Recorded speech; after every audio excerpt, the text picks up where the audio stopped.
now.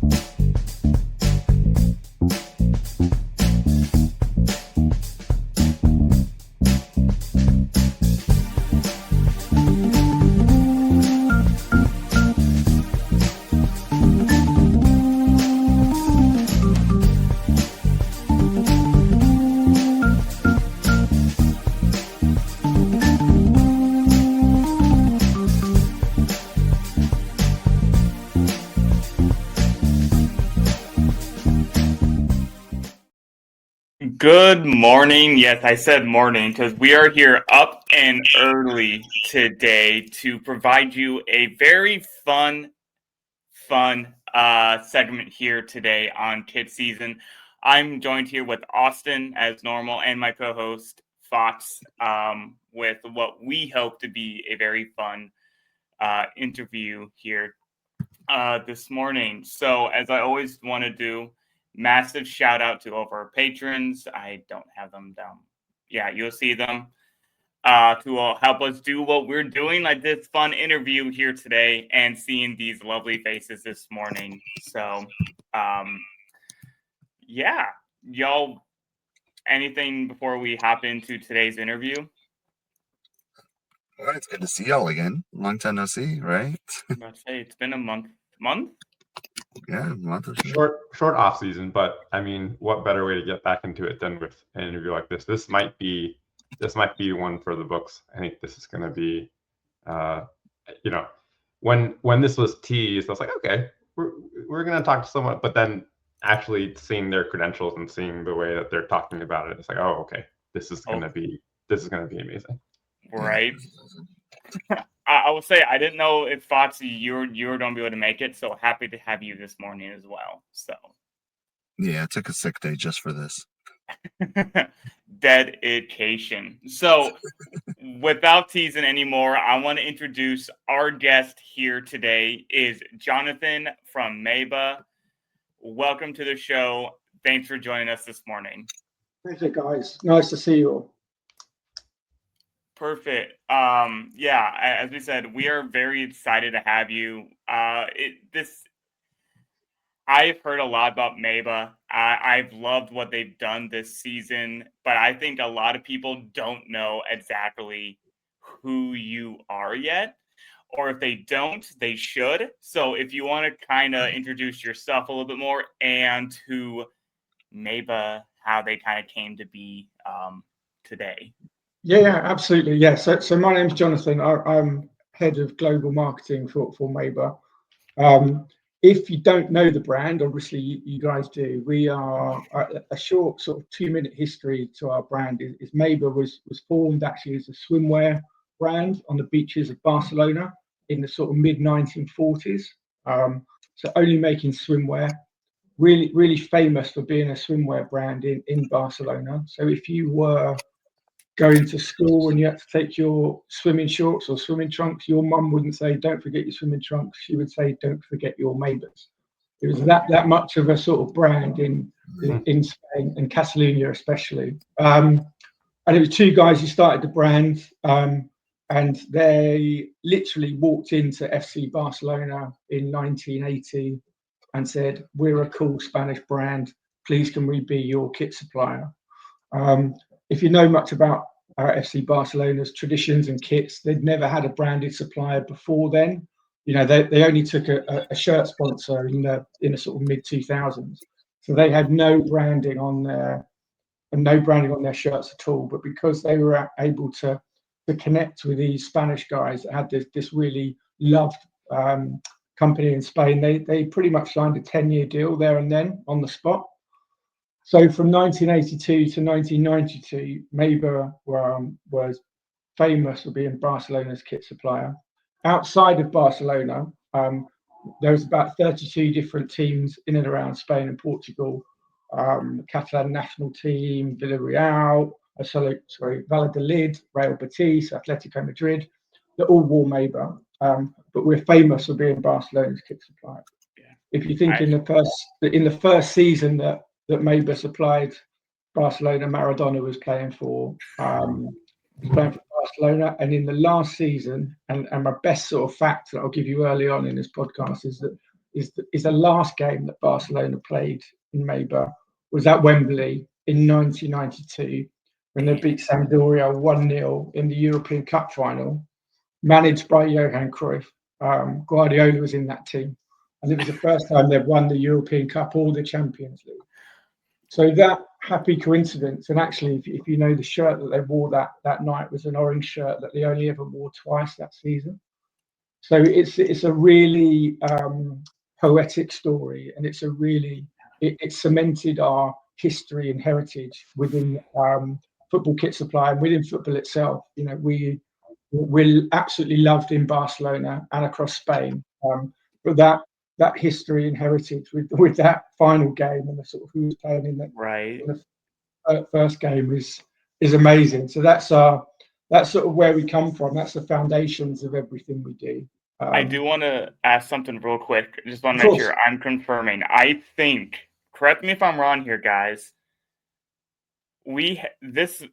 So just casually mention Pep Guardiola, Maradona as people who have donned your kits. Yep. Yeah. We've got a much bigger list than that.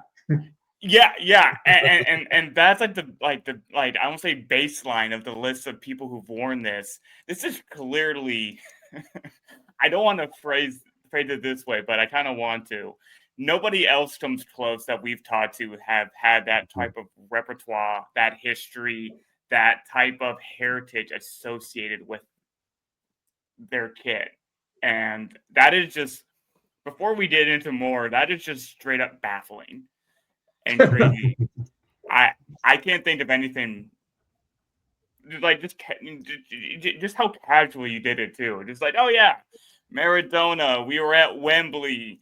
We're here talking about Madison, playing on a snowy night in Madison, or on like a half multi-purpose turf here in Indianapolis, and you're just Maradona, Wembley, Cruyff, all these names. It's a different level for sure. Yes. It is a complete joy of a brand to work on. So to give you a bit more insight, what happened with MEYBA in the sort of mid to late 90s when real money came into football, and the bigger brands, Nike and Adidas and those guys, were pumping serious money into football. When MEYBA lost the Barcelona contract, it was pretty catastrophic for the brand. They just couldn't compete. Firstly, Barcelona have only ever had 3 kit suppliers. They've only had MEYBA, they've only had Kappa for 2 seasons, and then it's always been Nike. So the sort of, unfortunately, the brand fell off a bit. Then it went into administration, and the joyful story in that is that the guy who rescued MEYBA out of administration and brought all the intellectual property was a guy called Ferenc. Now, Ferenc was one of Johan Cruyff's best friends. So Cruyff had a great affection for the brand. Obviously, he was manager when they won the European Cup. He's always he was always a free thinker and did things differently. At that point, he'd started his own boots brand. So they purchased MEYBA together. Unfortunately, when sort of Johan passed, the brand was passed on to Ferenc. And probably the single sharpest move that they did was they just put the brand away. They just locked it in a freezer because they weren't ready to bring it back. They didn't want to undermine the history and the heritage of the brand by just not doing it in the right way. Absolutely. So slightly bit more context. Our company is called Donkey Sports Merchandise. We got to know Ferenc and approached him about taking MEYBA globally. So 3.5 years ago, we took a 10-year global license to run MEYBA. And actually, Ferenc's business has invested in our business. So as long as we don't do anything seriously wrong, we'll be running MEYBA for a long time. So it's a really nice story, and it's a really the brand's always been this really completely with a completely genuine heritage, but it was saved and it was looked after, and now we're we're the custodians of this brand and have been for 3.5 years. And for us, it's about completely honouring what's come before us, Right. but also not using that as our foundation, but actually pushing the brand forward. What we didn't want to be is just a brand who just rehashed all of our old shirts all the time. Yeah. Because like anyone could do that, right? So Right. yeah, it was a really, really interesting sort of business journey. And then maybe later on we'll come on to talk about how we sort of done our team acquisition and how we've done some things outside of football, but using football shirts as our sort of as our canvas. Yeah. No, that is, I think you kind of nailed the head at trying to preserve that history and that culture and that type of like standard that that had been established beforehand with Cruyff and all of them, and being able to do the smart thing. I think some people like to just lean on heritage without building off of it, or just using it to make money off of it. I'm talking about like some team, like, hey, we acquired this property, we're gonna pump out a bunch of stuff, but we're just gonna pump it out just to make a cash grab. I mean, even Nike and Adidas and all the reissues that they're doing, right? It's like, okay, it's a cash grab, and people are gonna buy it, so yes, good for the fans too. But it's very apparent what it is. Exactly.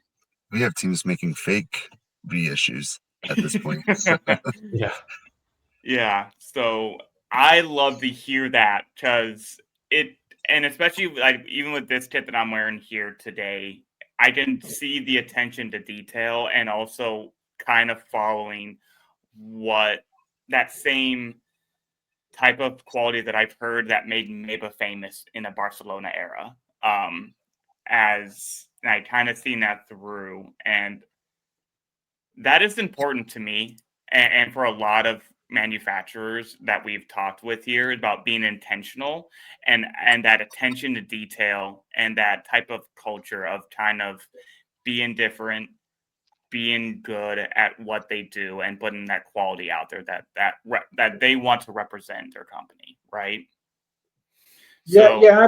It's really important. We have to, with anybody we work with, whether it's a small team or a large team. For us, it's I always say sort of the most important thing to me, and probably to most football clubs, is the shirt, right? Because it's the thing that the fans wear, it's the thing that the players wear, it's the thing that carries the badge, which is the heart of any football club. So you gotta put everything into it. All of our professional teams and some of our amateur teams all have bespoke kits. We don't just do what the slightly bigger manufacturers do and only pay attention to the top tier of the Premier League or whatever it may be with template kits. Maybe you can change the color, but we have a number of different shirt blocks. We have a number of different colors.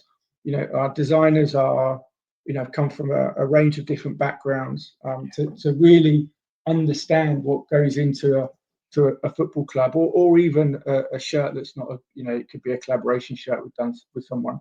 The details have to be there, because otherwise it's just a throwaway product that you buy once a year, and that's not what we want to produce. We want to produce things that people love, and going back to our heritage, it's about making classics, it's about making tomorrow's classics today, right? So the shirts the two San Francisco shirts that you guys have got on, especially the denim one, that will be something that people will come back to. It's sold out, you can't buy it anymore. It's one that we know is an instant classic, and we want to do that with everybody we're working with, not just pump out the same stuff. And to your point there, so we've kind of always had San Francisco City on our radar. I've always kind of followed the club a little half-handedly every now and then, and kind of just had them on my radar. But then this past season, when we had to interview Ian, and then seeing what they got to release kit-wise this season, has to be one of my favorite overall collections from a single season that I can remember, given the denim kit, that koi pond kit, which is I say is my absolute favorite of the year. But every single one of them had attention to detail, and they had that classic type of feel that, like, hey, people are going to remember this kit for X reason or whatever reason, and you can really see that with that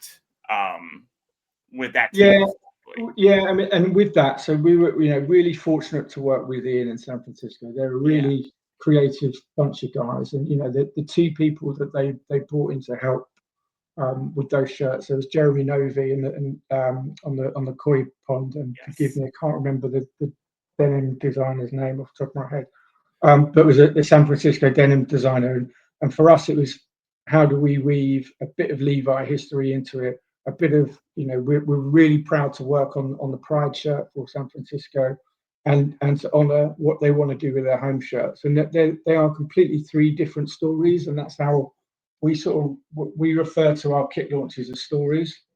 So we need to tell a story through the shirt, and I think we're able to do that. And even just off the top of my head, with those three shirts, three completely different necklines, Exactly. three different shapes, so it's that's what we have to do to maintain our standards. And with that, the hope is that more teams, especially in the States, will come and want to work with us. And it's something that we're trying to do. We're a really small business. There's only actually 9 of us in our office in the UK. We have one person that works for us in Barcelona. We have logistics and sort of finance and stuff in Holland for us, but we're a really small team, and I think that gives us some really great advantages, but it gives sort of some disadvantages. I can't just pop around to see a club in the USL. It takes a little bit longer, but I think with what we've done, certainly with San Francisco, I think we've proven that the distance that these days doesn't need to be an option. We have a brilliant manufacturing partner. So the San Francisco shirts are actually made in Egypt. So they're made at a factory that has that weaves the fabric there, and then we print the fabric there. But the good thing about Egypt is there is 0 import tax into the US. Whereas, as we all know, there's a 50% Trump tax going into the US from China. So we're able to sort of look at pricing and give different advantages in different places with the way that our business is set up. I think Austin can kind of relate to your traveling and your kind of being a smaller cohort, trying to get to people and kind of being able to provide that attention to detail, but you're also not one of those bigger brands, and like how much work goes into kind of this whole process, right? Because it's not something that's super easy, super streamlined. We've had Austin talk about it. We've probably we've heard a bunch of people behind the scenes kind of tell us like how long it takes to do this and how much of a Herculean, Herculean, I don't know if I said that right. How much of an effort it takes to get from a design to the actual kit, and then including that logistics. And I think that is something that takes a whole team, and it takes attention to detail from point A all the way down to the very end. Once, well, obviously we're rocking it here. Absolutely. And in that we are, I think I can say, I can say it. So we have now signed off San Francisco shirts for next season. So the designs are in, but even and they are just as good as this year, probably better. Love that. Right, even that process, so we make 2 or even 3 rounds of physical samples that come into our office, that are QC'd, that are checked. They're then sent out to Ian and the guys at San Francisco. We then have a back and forth, so it's a long process. But again, sort of our philosophy, and it's this has come to fruition with most of the people that work. We put so much love and care into the design and the production and the sampling process up front. If we get that right, sales with the club, 9 times out of 10 take care of themselves. If you rush the design and you're doing things quickly and you can't give it the love and you can't do the testing, sales, again, most of the time will sort of reflect that. And that also comes to, the biggest part of my role is helping our teams and helping our business market the shirts, and it's really tough to market shirts that aren't very good. How do you tell a story about a boring football shirt? It's quite tough to do. So I'm very fortunate in that we are blessed with a brilliant team that give me me and the clubs the platform to then speak beautifully about these shirts, hopefully. Absolutely. No, one of the things that we've talked about here on the show when we've rated some kits, when we see some of them, we're like, was this made like with the marketing around it? Was this kit made and then marketed, or was this kind of a hand in hand kind of process? Like, hey, we're actually going to incorporate some elements into this, then let's lean into it in the market instead of saying, hey, this is a basic Puma template. Let's say I'm going to talk a little trash about Louisville City with their river kit, as they called it. It's a basic a basic Puma template with the waves. And it's actually the Cincinnati, or what I think the Ohio River right there. And you can kind of see it, it's a template, but it's also second-handedly try to market it to make it mean something more. And to your credit, these aren't templates, so there's actually a story to kind of tell, and often when you have people who are able to tell it, it makes it so much better, and we love that here on the show. It's I mean, they are all templates because they start on a blank piece of paper, right? Okay. that's where we're at. So it's a blank sheet or a black Mac screen, and then we move on. But what we it varies between club and club. Some clubs have really, really strong ideas about what their kits should be each season. Some don't care, some care, but just don't have an idea. And someone like San Francisco, really, Ian gives us such strong briefs, and he's got a vision in his head, and we're able to bring that to life. But it does, it changes between club and club, and I don't know if you've had this, Austin. What also happens with us is if you can't, we have to be really careful about how we interact with the club, because we need to get the right decision maker. If there's more than 2 or 3 people deciding on what a kit should look like, it's really, really hard. Designing football kits by committee is one of the hardest things. So it's about working with the clubs in a kind, caring way, but also sort of saying at points, we hope we're good at what we do. Let us guide you down this route. But you have to, but some of the teams, you can't play with the colours. They must have a stripe, and then within that's then our gift to sort of get creative and show them some different things and maybe some different ways of looking at it. Right. Well, it's kind of like the Barcelona. Barcelona only has pretty much that one, at least for their home kit, pretty signature red-blue. And then you can kind of play with it a little bit, but there's only so much you can kind of do with it. Same with Juventus or or any of the Milan teams.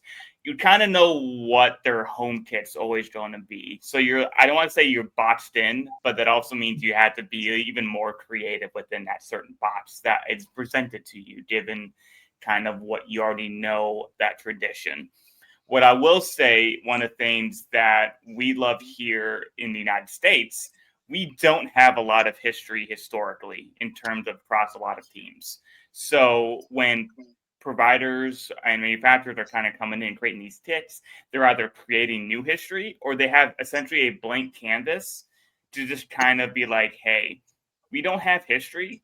Just produce something that you think would fit either the area or that fits some story, or it's just something that looks really good and you're able to play around with the colors a little bit. So my question to you is, from your perspective, do you prefer some kind of some restraints or some kind of guidelines, or do you want a blank type of canvas and be like, hey, let's let our artists do their thing?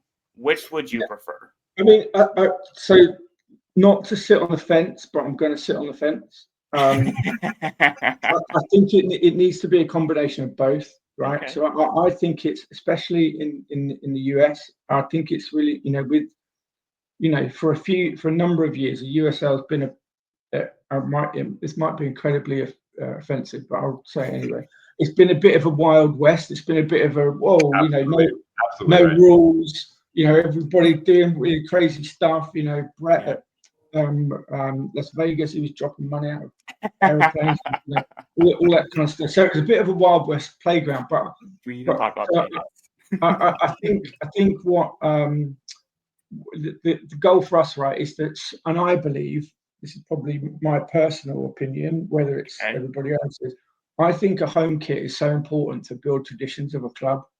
It's really easy for you to, you reeled off Milan, Juventus, Barcelona, and we can all picture what a classic home kit for them would be. So to try and build a story around a football club, I think it's really important to have, or like Newcastle in the UK, it's really, those stripes are iconic, and I think if you have a clear framework on a home shirt, that you can get creative with, but we know this, it's these two colours and it's got to be stripes. It has to have this on it. Then that still gives us enough to play with.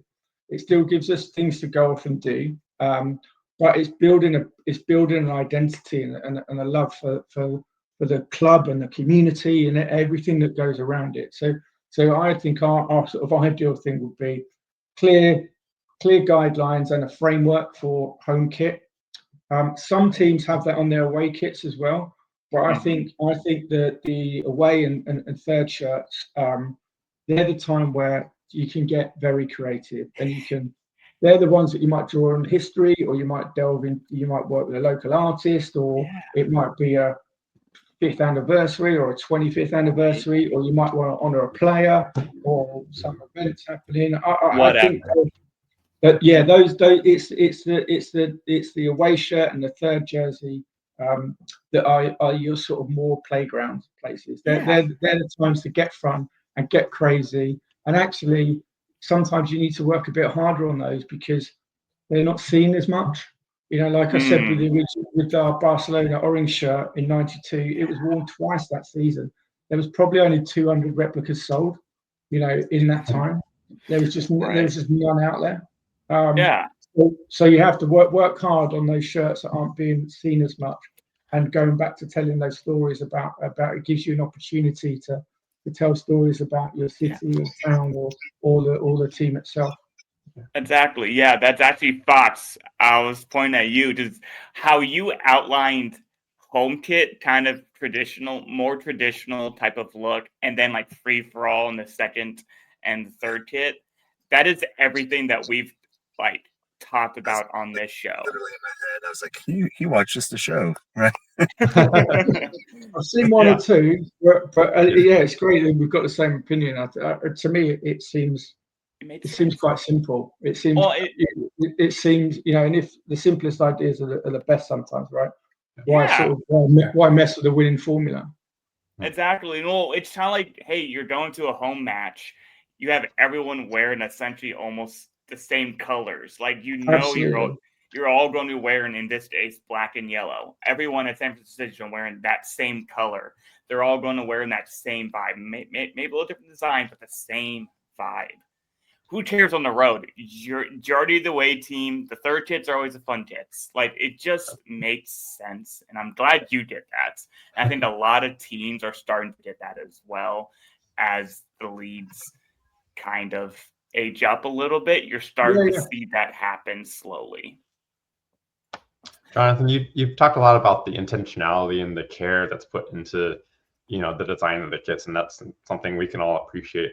Now that MEYBA's kind of been in the lower league US soccer landscape for a while, we're starting to kind of understand the look and feel that we can expect from a MEYBA shirt. I'm curious, how would you describe kind of like the design ethos? Like, what makes a MEYBA shirt a MEYBA shirt? If you could speak for your design team. Yeah, I was going to say, I can already feel the design, even though 30 miles away from here. I can feel them staring at me now, thinking, right, what's this marketing guy going to say? Sorry to put you on the spot. Yeah, it's fine. But listen, I think from a MEYBA point of view, we're all incredibly, whatever role we do in the business, we're all incredibly creative, and I think we're all incredibly passionate about what we do. And I think there's a different design ethos to every shirt that we do. But I think the main thing is really just we have to understand who we're working with. Okay, we have to understand about that club or that team or whatever it may be. And I think getting to know that is such an important part. Normally we'll do 2 or 3 slides on a presentation that is just the history of kits around that team. So we should. Our goal is to walk into creative meetings knowing what we all want before we come out. There's certain things that are non-negotiable. Our badge, obviously, the tracks that we use. The tracks.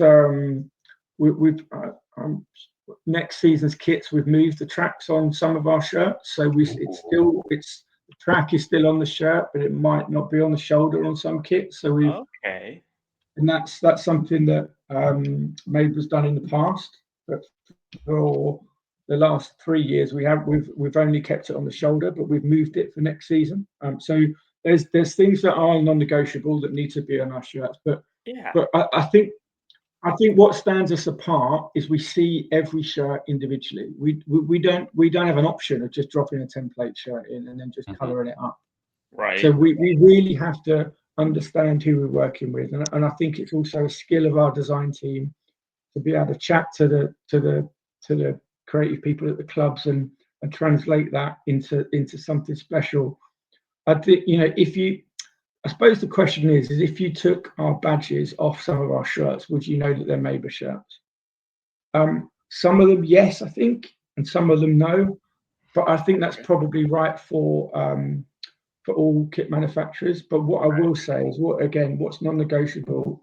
Quality. We always try and put hidden features in shirts. So whether it's the back neck or inside, we always try and do those sort of things that show a level of detail. So it's detailed, quality control. Sometimes we'll put a bit of our history and heritage into the shirts, but we won't always do that. So there's a few things, but the designers, from my point of view, we try and provide them with really strong briefs, and then their crazy design brains go off and bring something back. But I think during that design process, what we really like is strong feedback. So if we're presenting 10 shirts to a team, it's great if we get, no, we don't like 6 of them. Here's the 4 that we really love strong feedback, so we can get rid of all of those ones straight away, and just focus down on what we like together. So that's probably a roundabout way of not answering your question properly.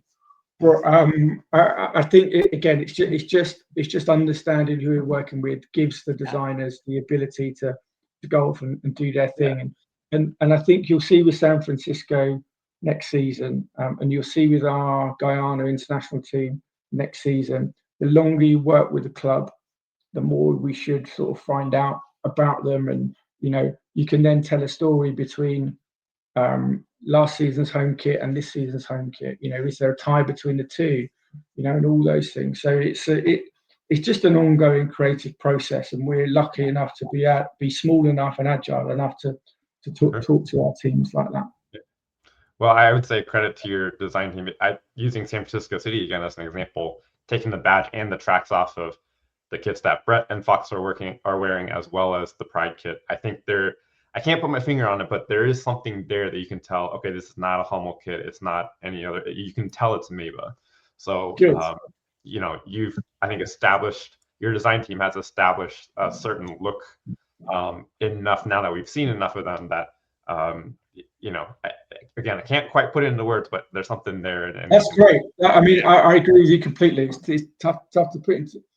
Getting creative things out of your head and expressing them through words is sometimes quite difficult, and that's their job, right? And they do it brilliantly for us. So, they are a credit to us.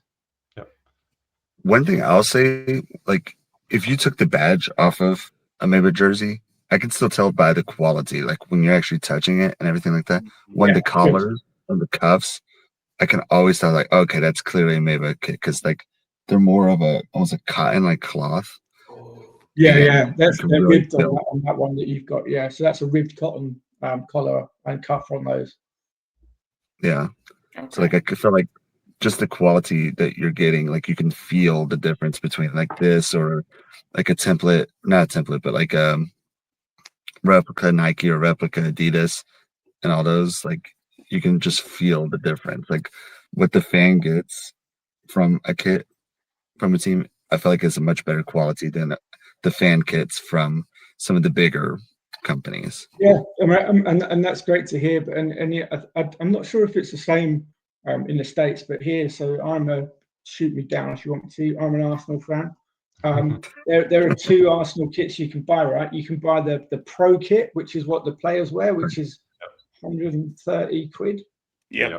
Or you can buy a sort of fan kit, which is still like £80. We don't do that. The fan gets what the player's playing.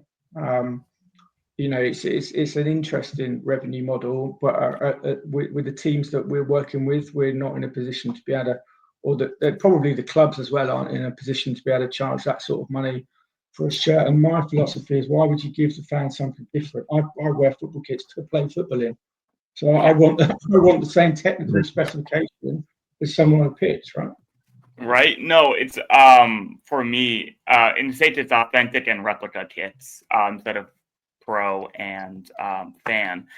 But for me, once you feel that authentic kit and like what it actually feels, that quality difference, it is nigh impossible to go into that replica, that kind of less, I won't say lesser quality type of kit. And like, I want that good stuff, especially as collectors, which most of us here are. We want the highest quality things, and particularly the thing that we started this year on the show was value for that quality, or as we call it, the bang for your buck. So it's important for us to, and we appreciate when you're able to buy the authentic version, because you notice the difference. And from our perspective, we're able to rate a kit better because you're able to see those fine details that are not always associated. Like sometimes, if I remember one of the some of the Adidas MLS kits, they wouldn't have the exact same details, or they would completely forget some elements. So like they would take off the collar trim or the sleeve trim. Wow. So it's like you're missing color blocks. Like this is a different design now. It's not completely different the same. Exactly. So seeing that it's just one, we appreciate that. We love that, and it makes it easier for fans to feel like they're a part of the team too. Amazing. That's great to hear. That's our philosophy too. And even just if you know, I'm not sure. Maybe we'll come on to some of the Beatles stuff in a minute. Yeah. So we do a lot of work with festivals or DJs or artists, and actually we put the exact amount of level of design, and they use the same quality shirts in those football shirts as we do for our football teams. So it runs through everything we do. Yeah, I love that. I appreciate. I love that attention to detail and that sticking to who you are. There's kind of a theme that I've been picking up from this conversation. Y'all are who you are, and that is what you're going to get from, regardless of what level you are. And I do appreciate that sense of detail, and that's something that I want to make sure that I am echoing, because I feel it in these kits. So yeah, I do kind of hinted at. I did want to talk about some of your non-soccer team or football club projects that you do with, like, i.e. like that Beatles launch. How fun is it to be able to do something like that, and walk us kind of through how that kind of sort of started, that type of so when we took the MEYBA license 3.5 years ago, we took it as a brand new company. So we formed the company to work with MEYBA. So with that, we had this beautiful football brand, great heritage. We had to firstly go out and find some teams. Really difficult thing to do. But we had this heritage, and we had the website and Instagram, all that kind of stuff. And for us, we needed to grow our brand without, and speaking really candidly, without having any money. So we really did a lot of research, and we went and looked at where people are wearing sportswear and football shirts especially. And we just saw the complete rise of football shirts being worn as fashion product, whether it's a classic shirt or whether it's a current one, and especially at music events in the UK and in Europe, like a huge amount of people were wearing them. So we were approached by a really small, it's not really small, by a festival in Barcelona. And they said, can you make us some kits to sell? Because we want to work with MEYBA. And they pre-ordered them. We originally made them 500. They put them on their website and sold out in like an hour. They then took another 2,500 that all sold out. I went to that festival, and at the merch stand, there was nothing there. There was because they'd pre-sold all of them. And it's three or something thousand shirts at a festival for 30,000 people. So 1 in 10 had a shirt. An amazing sort of test of that market for us. So if we're honest, I just jumped into that wholeheartedly, and we then did. These names won't mean anything to you too much, but we then worked with a 10,000 people nightclub in Manchester. It's probably the most famous club in the UK, called the Warehouse Project. We made them a football shirt, really dark, with iridescent badge. That worked because it's like a rave club. That worked really well. We've then been lucky enough to work with some of the biggest festivals in the UK. So we have an agreement with Live Nation, which is obviously the world's biggest concert provider. So we have an agreement with Live Nation UK. Every year we do some brilliant shirts for Download Festival, which is a metal sort of metal rock festival. But coming on to where you are, or what we talked about is the Beatles work. We were very lucky to be awarded the Beatles license. The Beatles license lots of things, from socks, Crocs, lunch boxes, all sorts of things. But they'd never worked with a football shirt brand before. So we pitched to them because we wanted to do something else in the music space that would set us apart from other people. We were able to win that license. It was a 3-year license, and then we had to think about how the hell we're gonna take everything that the Beatles have ever done and put it into a football shirt. So we then sort of broke it down and thought, right, let's look at their back catalogue and their history, and we tell stories through that. So we broke it down into 3 iconic albums. First one being Abbey Road, the second one being Sgt. Pepper, and the third one that's just been released 2 weeks ago was Yellow Submarine. So really iconic albums, really iconic artwork attached to them, and really iconic songs on those albums. So we told the story of each of those albums through football show.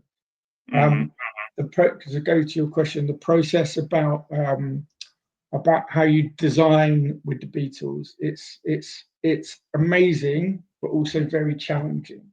It's amazing the fact that when you sign a license, you're given access to all of their music, all of their artwork, all of their films. You get this amazing website. You can go in and see everything. But there are certain rules you have to play with. There are certain logos you can use on some things and can't use on other things. What you're not allowed to do, if you feature the Beatles themselves, the people, they all have to be exactly the same size. You can't just have a football shirt with just John Lennon on it. It must have Paul McCartney on it as well. So there's some rules and regulations, but for us, we wanted to weave in football shirt history, football shirt culture into something, into the biggest band of all time. So that there are certain nods to certain things on the collection that you're showing on screen, which is Yellow Submarine. There is a football team in Spain who play at a stadium called the Yellow Submarine, and their fans are called the Yellow Submarine. Oh, and that is Villarreal. Yep. So the yellow shirt is a take on an old Villarreal shirt. When we did Sergeant Pepper, we made a pack of 4 shirts that you could only buy as a 4-pack.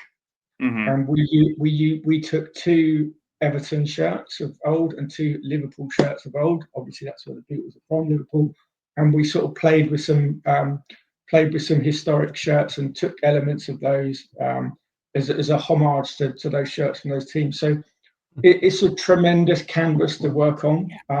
It's really challenging, but I think we've managed to come somewhere between an homage to the albums and a really sort of trendy football piece that people are happy to wear. On the Beatles work that we've done, we've had lots of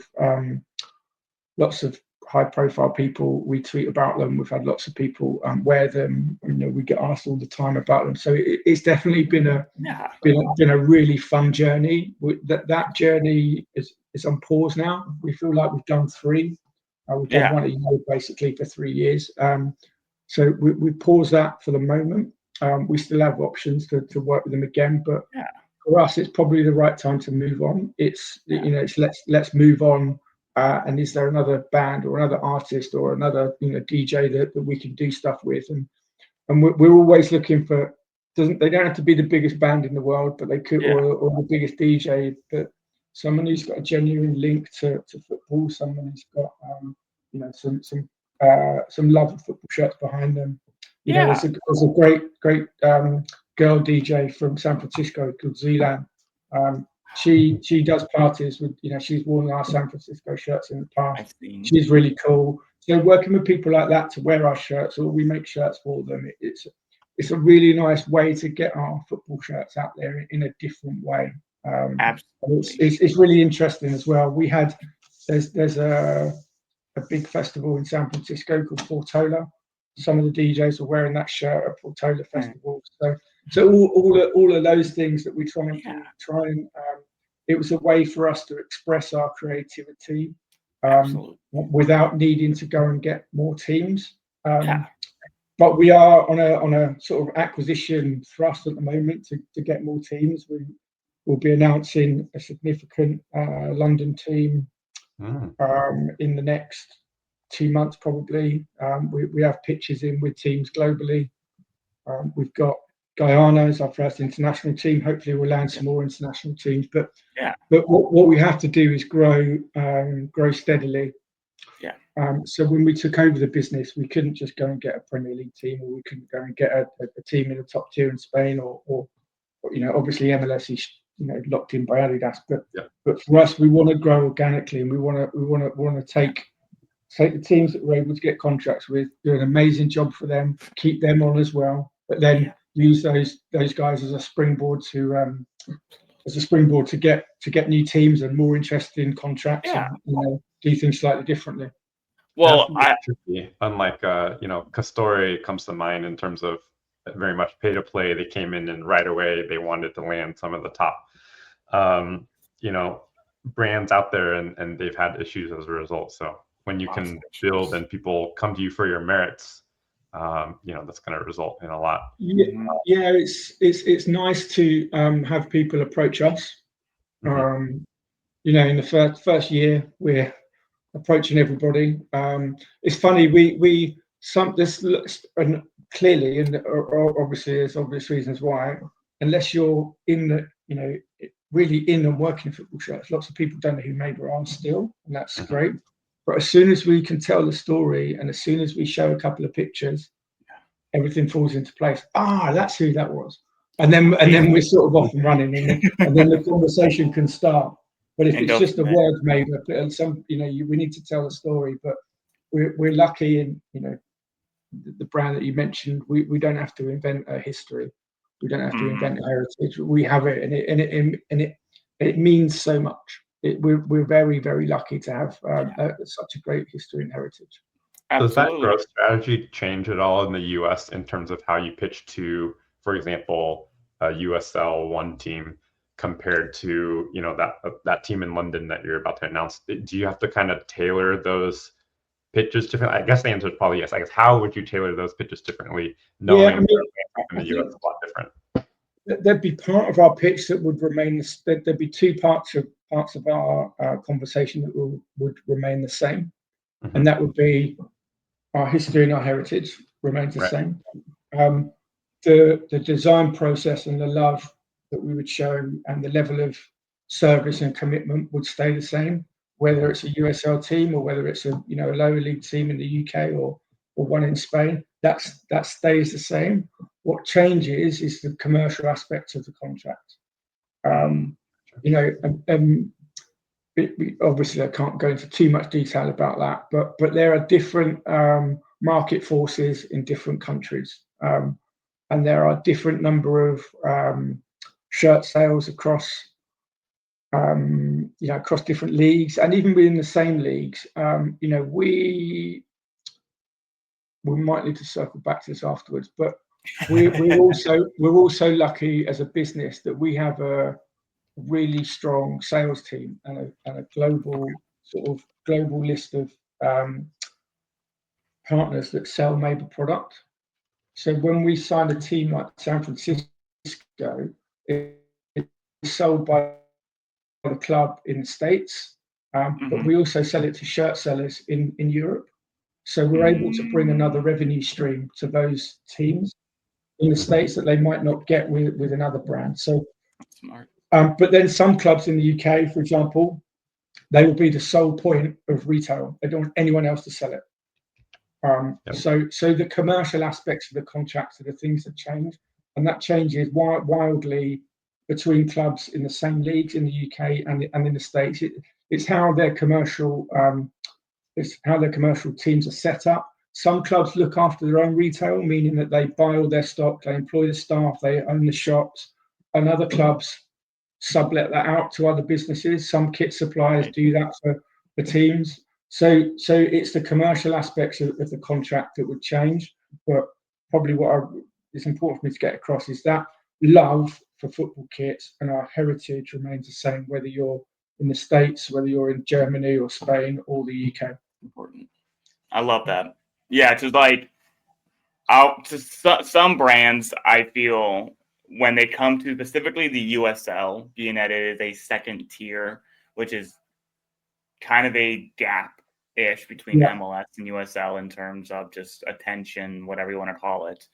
And especially if you get lower down to League One, League Two, and W, and all that down below, teams, certain manufacturers tend to, at least it feels like they don't care as much, and it's like as if you just like pull into like a catalog, you pick out what template you want, you go from there. I always appreciate the clubs and the ones who work with their kit manufacturers and all them that make something that's intentional and that's unique. And regardless of what level you are, I love to hear that from you. Like specifically, if you're League Two, we're going to give you top quality. If you're somewhere in the Premier League, you're going to get that same quality that you're going to get here in League Two, regardless of what level, and that attention to detail and that full focus from everybody. And I love that. There's market forces within football clubs as well that, again, there's something that we don't have control over. So depending on the financial status of the club, right, they'll be offered different deals. So it could be a headline sponsorship fee that they're paid by a manufacturer instantly. Yeah. So they can put that right onto their balance sheet straight away. Whereas maybe a deal with MEYBA or another smaller supplier, they might not give us the same headline deal, but because they're going to sell more shirts or make more money. So the commercials look different internally. So the finance guy at a football team might need to take not a gamble, but a longer term view on a different brand than they would do for a brand where they know the kits aren't going to be as good. They're not going to be as exciting, but they guarantee this amount of money next week. So there's market forces within what we do, but then there's market forces within that organisation and that club's commercial structure. I think when what we, there's a couple of us that go and talk to clubs in the business, and I think we all sort of say, once we've finished a process with a club, is there anything more we could have done? Do we think we have done it in the right way? Could we have, what have we got wrong? And if we can look ourselves in the face and say, you know what, we gave them a great offer, we did some brilliant designs, we gave the best commercial deal that we could do that wouldn't break our company, but also is a great one for that football team. Right. If we're happy with that, that's all we can do. And what we also understand is that we will lose way more pitches than we'll ever win. Because that's just the nature of the beast. It's talking to there's lots of analogies that you can use, but there's a lot of kit suppliers out there, and there's there's a limited amount of teams. So we have to do a pitch in a great way. I think there's a story I'll tell you about a championship team in the UK that we pitched for recently, that it hasn't been allocated yet. But we were given to understand that one of the manufacturers on their first initial meeting didn't even go in with a deck. Oof. Nothing to show. Wow. At a team that's going to buy tens of thousands of football shirts. So we're on the other side. We put love and sort of care into that upfront bit, and and then that shows all the way through the process. And then hopefully, if our commercials work and the club's commercials work, we can come to an agreement. But what we're seeing now, 3.5 years into our journey, is that people we spoke to really early on, that it might not have been the right time for them, are now coming back to us because they've seen the love that we put in early, they've seen the things that we're doing, and they're now coming back in touch to us. So it's really cyclical, football shirts, right? And teams move on, but if we're happy and we know that we've done everything in the right way, it should long-term work out for us. I will say, from everything, at least from a U.S. perspective, everything that has been touched by MEYBA for San Francisco City has been gold, and I think that standard and that reputation goes a long way, at least here in the States, for a lot of USL teams looking to differentiate themselves from even some of the ones who are still really good, but they want to be something a little different compared to the rest of the league. And as well as obviously growing in Europe. I'd love to hear that. I've always loved MEYBA. When I saw that collaboration with the Beatles, it felt like MEYBA and Beatles were a perfect combination. It just gave me that nostalgic feel. And I think being able to have that and be able to have that marriage between that old school and that also that good quality feel is something that was great. And I think that reputation speaks for itself. And I can only wish and see more MEYBA kits here in the United States as a result of the work that y'all have put in that I've been able to see these last few years. So I want to say thanks on that. Congrats on that and all the work that y'all have done. That is it. Yeah. A lot of work. I'll leave it at that. I'm out of words. Thank you. It means a lot. It means a lot. It's so nice to hear that. It's we love doing what we do, and to get great feedback, it's lovely to hear. So thank you. Yeah, absolutely. Now you probably don't want to hear is, what is your favorite of the Beatles kits that have just been released? And then I will follow that up with, I'm going to have you choose your favorite Arsenal kit for you. Okay, fine. Of all time. Okay, so favorite Beatles one off this one. It's to me, it's obvious. It's Yellow Submarine album. Okay. It's got to be the yellow one. It ties into an old Villarreal kit. Okay. The numbers on the back are crazy. If you look at the sublimation prints all the way through it, you might not be able to see it on this picture, but there's the crazy characters from the film on it. So that one's easy. Favorite Arsenal kit is probably the kit that they wore the last season at Highbury, which is it's a dark. I'm should I admit this? I'm slightly colorblind, so I would call Okay. it. So to me, it's a slightly different color, but it's a much darker red. It was a Centenary kit with the last season at Highbury. It's Just the maroon just one, right? an amazing kit. But then people always talk about Bruised Banana. Oh, That yeah. Arsenal kit, but no, back in when it first came out, no one called it Bruised Banana. No one brought it. I didn't like it when it first came out. Totally happy to be honest about that. But the Centenary kit last year at Highbury is something very special. Okay. Hey, I will say both those kits. I'm not an Arsenal fan. I'm a Luton fan myself. Are you? That's interesting. I've actually been to Kenilworth Road. I went there on my honeymoon with my wife. Loved it. Are you still married? I am. Yes. Yes. Yes. I am still happily married. No. Wow. Okay. But that's really funny you should say that. Luton Town was the first football ground I went to. Oh shoot! Really? My dad was a Luton Town fan, or his family was near there, and it's the first big football team that I went to was Luton Town. Yeah, a long time ago. That would have been 1985, probably. Okay. When I was 9. Yeah, crazy. That is crazy. And the ground hasn't changed, right? No, it has not changed. I did hear though that they're building a new stadium, but so it'll be sad to get rid of Kenilworth Road. I love its old quirks and all that. But I love that it's a crazy place. It really is. I love it. I will say with that Bruised Banana kit, it reminds me of a lot of the nostalgia kits of like the 90s here in the United States. A lot of people called trash, and now they're like, I love this. Like I'm talking about like the US denim kit that maybe didn't do so well, but now like 30 years later, they're like, hey, we kind of did this. I'm not one of those, but there are some people who are like, it's like in a Hall of Fame for them, KitSZN, but they hated it. I think that Bruised Banana fits that as well.